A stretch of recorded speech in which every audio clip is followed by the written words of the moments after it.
been shut off. But one thing that has remained the same is this first responder presence. We still have firefighters out here. We have hazmat teams. We have representatives from SoCalGas out here all working on that problem and that issue. But this area still remains blocked off as, again, they continue working throughout the night. But we just heard from officials who say that immediate danger and danger in general has since passed. Again, we spoke to officials. This is what we learned. Now, a 34-inch transmission line, a natural gas pipe that runs near the 5 freeway is where that leak came from. They say there was no explosion, even though many people thought that's what they were seeing or feeling. Officials explained the pipe was under extreme pressure when it failed. The gas was released so powerfully, and that's what caused such a dramatic response. We saw that video of what looked like a plume of smoke. That was actually dirt from the area. Officials say that was picked up by that gas. Now, again, the gas has since been shut off, and officials say there's no longer a danger to the public. Thankfully, because of the potential, we didn't know we had a potential of a major explosion. That's when we said shut down all, freeways in the immediate area. We've tested, our hazmat team has actually tested the area in the surrounding area. They're doing more tests at the site just to make sure, but right now they got 1 part per million, which is basically like a single family house with a gas leak.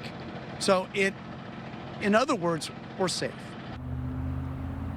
Now, this happening on Christmas week, and with the 5 being shut down completely, you can imagine some of the issues that were caused on the roadways. The roadways have since been open, including the 5, so traffic is moving along, but officials say to be patient because that may take some time. Again, this was a gas failure, not an explosion. They say the danger has subsided, but of course, we're going to continue to track this. Another thing to be mindful of is the shelter in place is still in effect in this immediate area. That's, again, just a precaution, but we expect that to be lifted in just a few moments, as first responders are having an 8 o'clock meeting to determine whether or not that'll be lifted. Liz, Jory. Okay, Abigail, thank you. Now, this blowout triggered a lot of people who live in the North San Fernando Valley. It was back in 2015 that the Aliso Canyon gas storage facility suffered a blowout. That turned into the largest natural gas leak in our nation's history. For 4 months straight, 97,000 tons of noxious gases were sent into the surrounding communities of Porter Ranch, Granada Hills, and beyond. Residents suffered headaches, rashes, and nosebleeds. Pets died, schools closed, and thousands were forced to leave their homes and find temporary housing. Many residents say they are still suffering the effects of that blowout to this day. Stay with ABC7 for the latest on the Castaic gas leak as we continue to learn more about it and ask investigators what went wrong. We'll bring the latest and newest information on air and online at abc7.com. We'll also have the latest coming up tonight on Eyewitness News at 11. Well, Niku Kazori was with us earlier talking about the winds that we're expected to have tomorrow as we're dealing with that gas leak. So, Niku, what are we looking at right now? So, Liz and Jory, we are tracking another Santa Ana wind event that is happening tomorrow around this time. So we'll see those winds start to pick up, and we're talking wind speeds pretty strong in some places, especially those Santa Ana wind-prone areas. We'll talk about that in just a second. Right now, we're taking a live look at one of our cameras. You can see just how calm it is outside, about 52 degrees out in Burbank, and a beautiful shot coming to us from our downtown LA cam, starting to cool down around 50 degrees tonight and under clear skies. Here's a look all across Southern California, and things are looking much better today compared to the last few days. We're dealing with all of that rain. If it's not one thing, it's another. We're not tracking rain right now. We're tracking those Santa Ana winds really starting to pick up a little bit later. But 50 right now in Long Beach, we're looking at 52 in Van Nuys, 48 in Santa Clarita right now, 30 in Wrightwood, and by the coast, we're looking at those low temperatures tonight in the low to mid 50s, about 57 in Redondo Beach, Seal Beach around 54. So here's a sneak peek what's ahead. We're under a high wind watch as we head into Monday. This is the Santa Ana wind that I'm talking about. We're going to talk about all these areas in this orange shade. I'll have more coming up in my full forecast. Liz. Okay, Niku, thank you. In Altadena, businesses that suffered in the wake of the devastating Eaton fire back in January are now facing a new challenge as we wrap up the year. The powerful storm this week caused damage and flooding. Eyewitness News reporter Tim Pulliam spoke with some business owners about the enormous toll these disasters are taking. After those devastating wildfires in Altadena, it seems business owners like Adriana Molina just can't catch a break. I think most of the water damage was coming here and seeping through the walls. That torrential rain Christmas Eve flooded her boutique Sedeka on Lake Avenue while customers were inside. Nice. Instead of shopping, customers became her cleanup crew. The amount of community that Altadena has is why we're here. And like, I always get emotional. I can't believe how many people love us. They swept and purchased towels, fans, dehumidifiers, and these trash bins. We couldn't find our clips, so we used our Christmas hair clips to hold those hoses together. Her shop just reopened last month after January's Eaton fire forced her to close. The holiday storms also caused problems next door for Tyler Wells, the owner of Betsy Restaurant. Honestly, I just sat for a minute and I thought, well, I guess we'll figure it out. It's Christmas Eve. We have a lot of people want to have dinner here. There's no chance we're not going to be open. So the whole team came together. I mean, everyone came in early, the whole crew, squeegees all day. His team fixed the leak and were able to stay open. We've dumped a couple of these. That's not the case for Adriana. Half her merchandise is ruined, but she's determined to reopen early next year. We'll be back.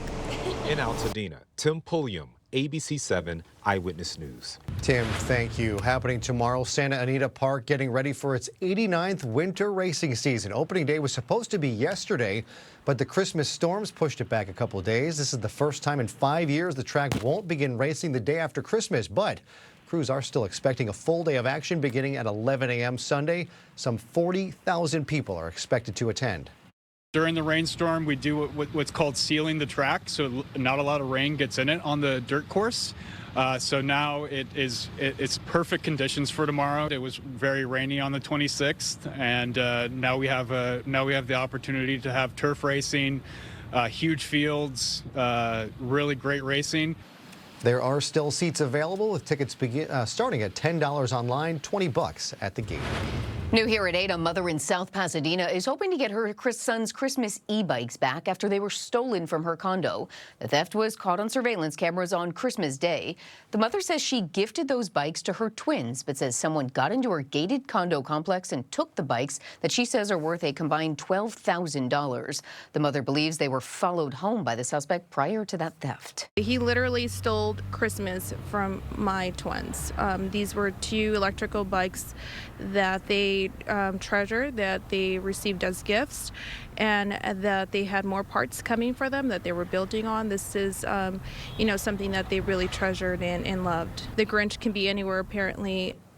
The mother, who asked us not to show her face, has since filed a police report and is still waiting on action from police officers. Sheriff's homicide detectives are investigating the death of a man in Cerritos tonight. Detectives say that victim, who appears to have been homeless, was discovered this morning. A couple walking on the overpass over the San Gabriel River saw the body below just before 8 this morning and called 911. While initial reports indicate the victim was stabbed, detectives stopped short of giving an exact cause of death. There were some wounds that the responding officer saw, but I'm not going to comment on what kind of wounds they were. The person is a transient, appear to be transient, male, black, unknown identity at this time. The victim appeared to be in his 30s or 40s. Detectives are questioning people at nearby encampments to try to get more details. Detectives say there is no threat to the public tonight, but they ask anyone with information to call the LA County Sheriff's Homicide Unit.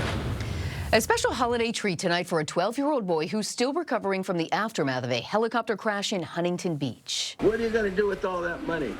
No candy. Maybe. I don't know. No. Oliver Holland was one of the people who were injured on the ground when that chopper went down into a beach stairwell back in October, pinning him beneath the wreckage. Earlier this evening, rock legend Sammy Hagar, through FaceTime and his waterfront beach resort partner, presented Oliver with a $10,000 check. They are also planning to host Oliver for a holiday staycation and dinner at the resort. Oliver wasn't comfortable just yet talking publicly, so his sister stepped in for him. So all that money is just going towards Oliver. It's going towards straight to his college fund because we want Oliver to have a successful future, and Oliver's very smart. So this is going straight to his bank account, and once he turns 18, it's being used for his future. Hagar is out of town for the holidays. That's why he appeared via FaceTime. But Oliver has made quite a remarkable recovery. He suffered a collapsed lung and a brain bleed during the crash, and look at him now. Yeah, looks like he's doing great. Well, the work continues now to get all the Rose Parade floats ready on time. Yeah, workers hard at work to meet the New Year's Day.